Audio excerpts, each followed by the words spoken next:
Sizinle daha önce depremde etkilenen kardeşlerimiz için patik yapmıştık, hatırlarsınız. Onlar için tekrar bere yapacağız. Bunun için böyle evde parça iplerim vardı. Onları da kullanmak istedim. Herhangi istediğiniz renklerde ip ve onları örebilmek için tığlarımız var. Şimdi ben çok kolay bir yöntem göstereceğim. Kolay olanları paylaşıyorum ki bir an önce bitirelim ve bir an önce gönderebilelim. Ve sadece örmeyi bilenler değil, örmeyi bilmeyen arkadaşlarımız da örebilsin diye. Şimdi arkadaşlar 4 numara tığım var ve böyle kalınlıkta bir ipim var. Bu da 3,5 numara. Bu da biraz daha bu ipten daha ince. Şimdi arkadaşlar kimin için öreceksek, daha doğrusu kaç yaş için öreceksek ona göre zincir çekeceğiz. Şimdi ben size şöyle anlatayım. Bu yapacağım örneğin boyu beremizin üst kısmı olacak. Bereyi katladıktan sonra da kullanabilir, katlamadan da kullanabilir. Şu şekilde bir kısmını katlayıp diğer kısımlarını kullanabilir. Ben size ölçüyü şöyle vereyim. Eğer bir yetişkin için yapacaksanız bunu arkadaşlar bu iple 35 santim kadar falan yapsanız yeterli olur. Eğer bir çocuk için yapacaksanız 25 yeterli olacaktır. 35 santim kadar zincir çekiyoruz. İpinizin kalınlığına göre değişeceği için ben şu an zincir sayısını vermiyorum. 35 santim kadar zincir çektikten sonra üzerini yapmaya başlayacağız. Beremizin bu eni olacak arkadaşlar. Yani siz aslında istediğiniz kadar da ayarlayabilirsiniz. Mesela kıvıracağınız kısım çok olacaksa bunu çoğaltabilirsiniz ya da az kıvrılsın isterseniz bu sayıyı azaltabilirsiniz santim olarak. Böyle bunu bu eni olacak şekilde dikdörtgen öreceğiz ve sonrasında dikeceğiz. Şimdi ben kolaylık olsun diye hızlı olması açısından bu kadarcık bir zincir çektim. Başını alıyorum ve sıradaki zincire giriyorum. Hepsini birden çekiyorum. Tekrar başını aldım. Sıradaki zincire girdim. Hepsini birden çektim. Tekrar başını alıyorum. Sıradaki zincire giriyorum. Hepsini birden çekiyorum. Bu şekilde sıramızın hepsini bitiriyoruz. Bu kalın bir ip olduğu için aynı modeli başına almadan da yapabilirsiniz bunda. Hatta isterseniz bunu başına almadan yapalım. Diğerini başına alarak yapalım. Başına almıyorum. Hemen sıradaki zincire giriyorum ve çekiyorum. Böyle bütün zincirleri örüyoruz.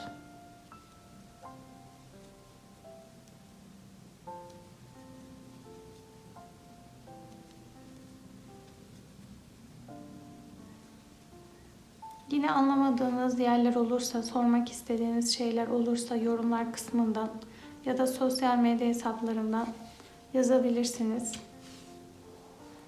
Elimden geldiğince kolay anlatmaya çalışıyorum. Şimdi sıramızın sonuna geldik arkadaşlar. Dönerken isterseniz döndükten sonra 2 zincir çekebilirsiniz. İsterseniz de dönmeden önce zincirleri çekip ondan sonra dönebilirsiniz. Şimdi burada size güzel bir püf noktası daha göstereceğim. Baktığınızda bir burada böyle zincir gibi görünen kısmı var. Şöyle ikili. Bir de üstte var. Biz beremizin düzgün bir görüntüsü olmasını istediğimiz için buradakilere değil de yani buralara böyle tamamen girip bu kısımlarını bozmuyoruz. Şu üstteki zincir gibi görünen kısmı tek katına giriyoruz. Şöyle giriyorum ve çekiyorum. Bir kere de çekiyoruz.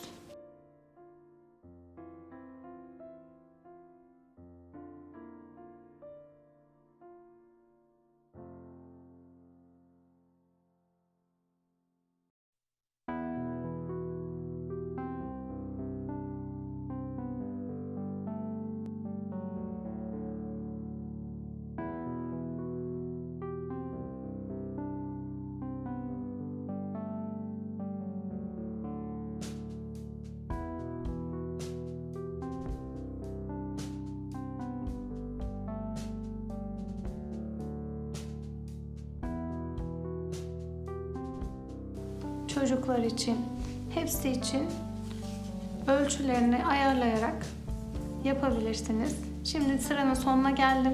Tekrar aynı şekilde 2 zincir çekiyorum. Ve yine bakın, düzgün görünmesi için böyle buranın hepsine değil, şu katına giriyorum, tek katına.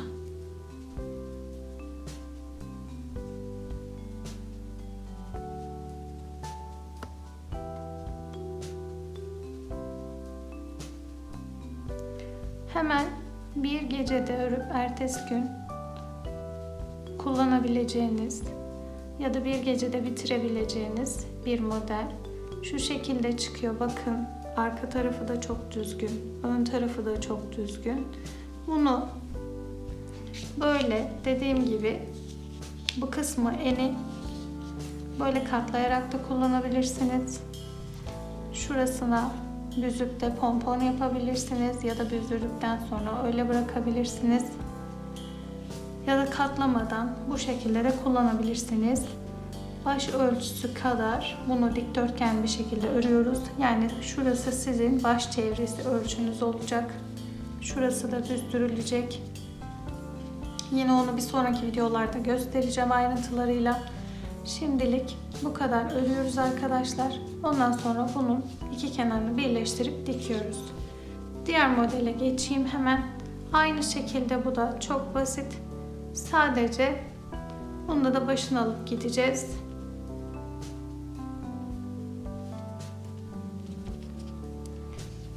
Bu ip ondan biraz daha ince. Şöyle yine aynı dediğim gibi zincir ölçüsü kimin için yapacaksanız ona bağlı. Bu ip biraz daha ince olduğu için daha fazla zincir çekmiş oluyorsunuz. Zincirleri çekerken çok sıkıştırmayın, kendinizi kasmayın. Rahat rahat çekin zincirlerinizi.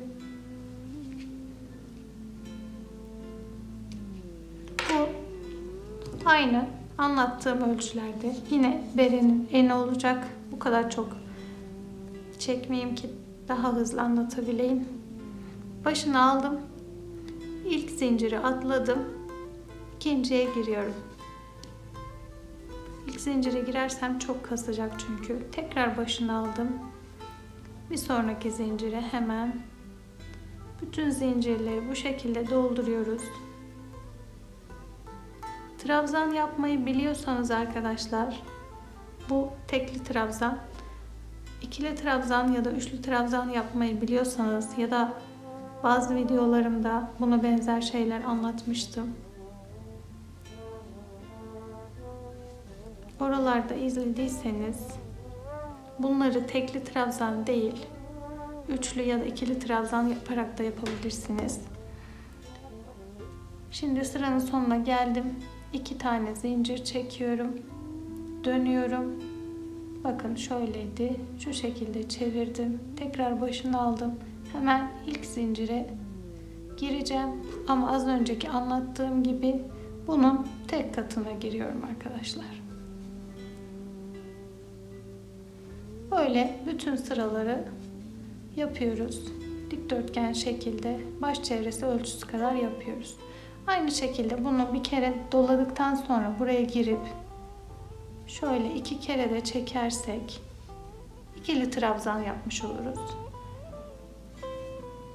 Bütün hepsini ikili trabzan yaparak da doldurabiliriz. Tamamen size kalmış.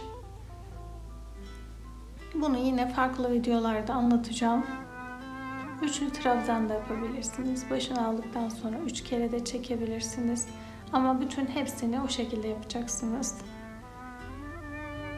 Evet arkadaşlar, modelimiz bu şekilde. Elimizden geldiğince onlar için bir şeyler yapmaya çalışıyoruz. İnşallah çabalarımız ya da söylediklerimiz yanlış anlaşılmaz. Bunları örelim. Bitirme videosu.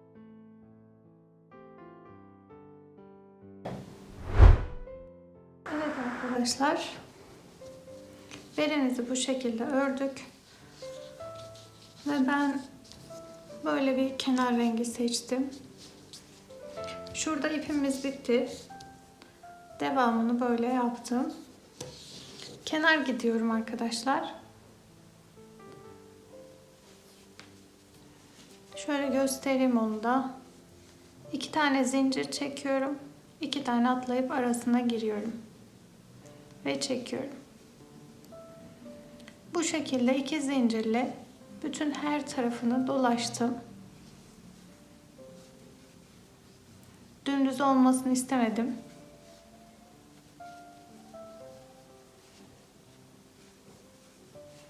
Sonuna kadar yaptım.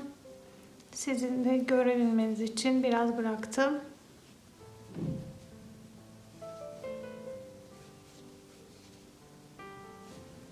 Bunu aslında şöyle de yapabilirdik. Şimdi aklıma geldi.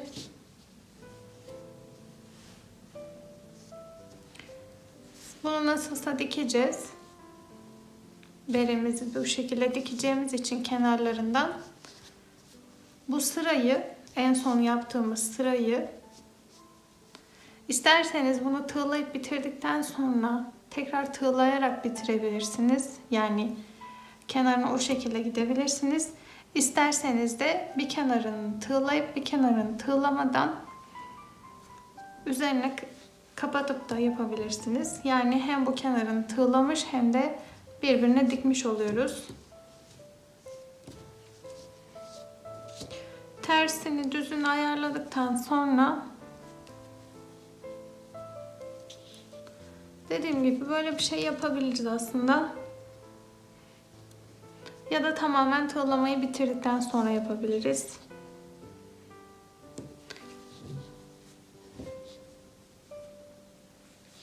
Aklınızda olsun diye öyle bir örnek vermek istedim.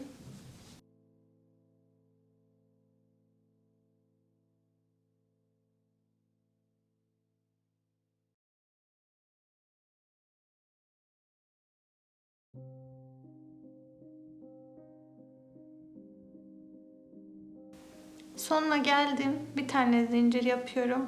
Tam köşenin tepesine giriyorum. Şöyle çekip bir zincirle bitirdim. Bunu kesip, bu ipi kesip birazcık ip bırakarak böyle dikebilirsiniz.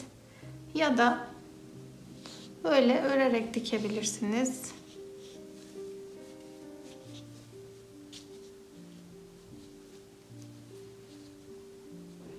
Şimdi bir zincirim vardı. Diğer katladığım tarafın köşesine şöyle giriyorum.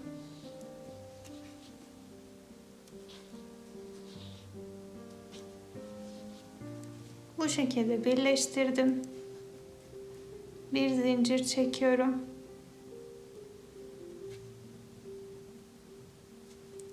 Yaptığım zincirlerin içine giriyorum yine. Tekrar bir zincir.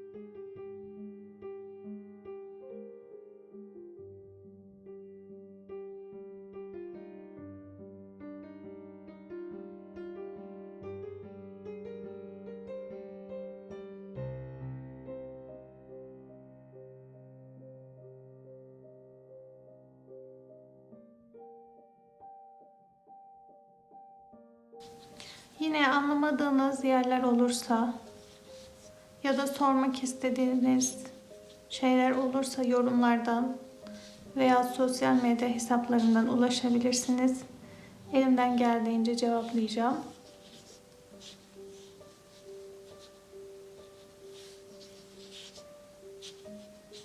Böyle bir zincir çekiyorum. Buradakilerden de bir zincir atlayıp ikincisine giriyorum ve kapatıyorum.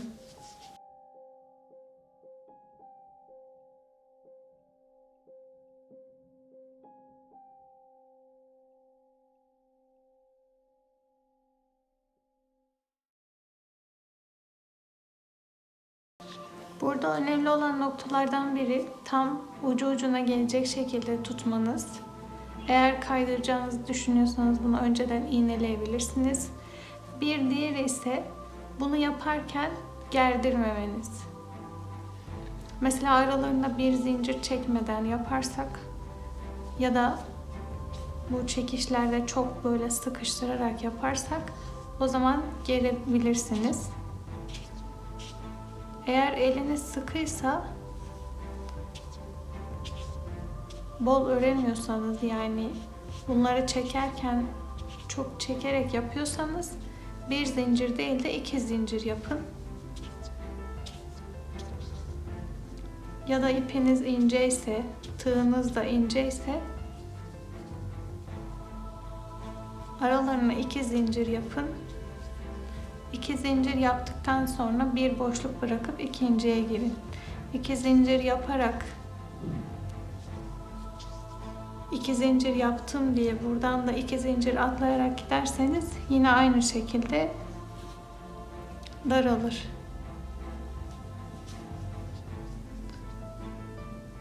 Üzülmemesi için bunlara dikkat etmemiz gerekiyor.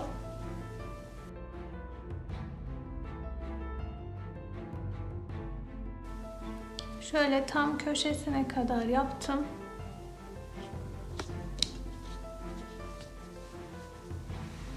Bakın böyle bir birleşme yeri oldu. Şimdi ben beremin alt kısmının burası olmasını istiyorum. Şöyle bir bere olmasını istiyorum. Burayı isterseniz iğneyle şöyle büzerek dikebilirsiniz. İsterseniz, tığımız burada kaldı zaten, tığla bunu böyle büzdürebilirsiniz. Büzdürdükten sonra da hafif bir püskül ya da bir zincir ya da bunu böyle iple bağlayıp bu şekilde de bırakabilirsiniz.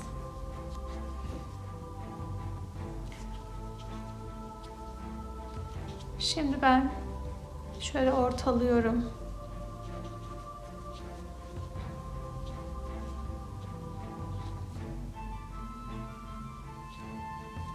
Şu şekilde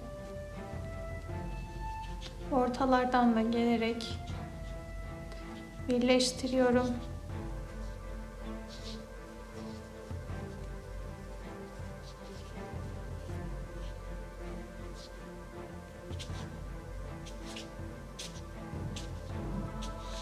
Zincir çekiyorum arkadaşlar. Ya da zincir çektikten sonra bu işi yapabilirsiniz tabii.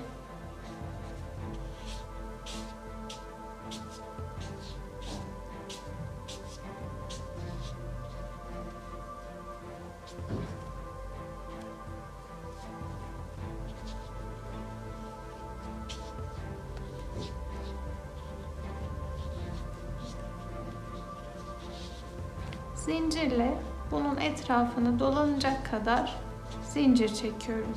Artık kaç tane olursa.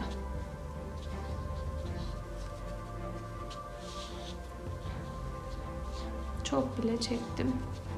İyice sıkıştırıyorum.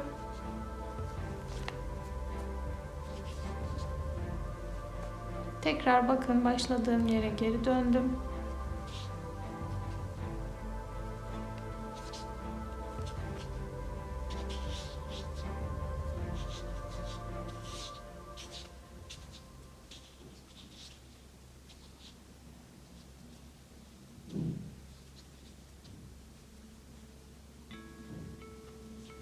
Tekrar şöyle biraz sarkacak kadar zincir çekiyorum.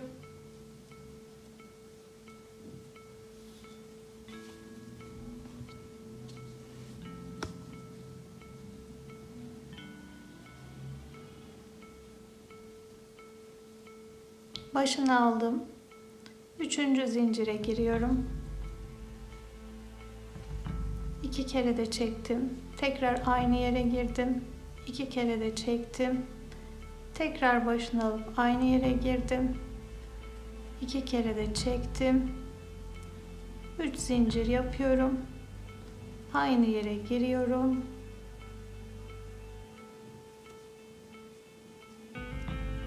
Bir zincir çektim ve bitirdim. Şöyle ucuna da minik bir pompon gibi bir şey oldu.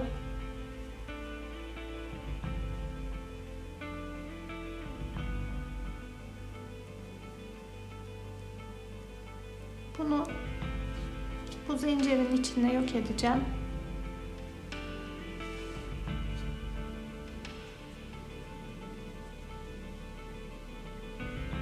Şöyle kaydırarak hem belli etmeden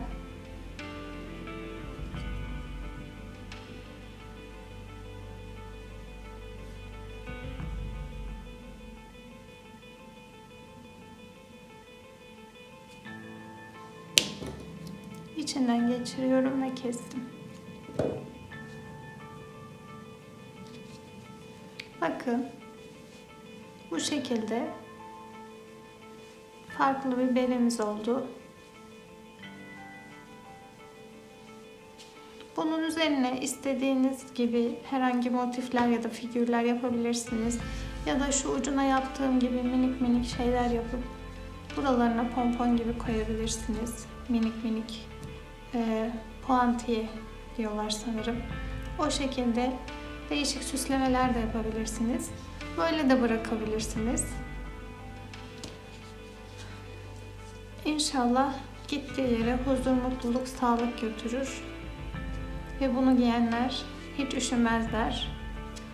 Bunu da şu şekilde ya da şu şekilde markamı da şuraya dikeceğim.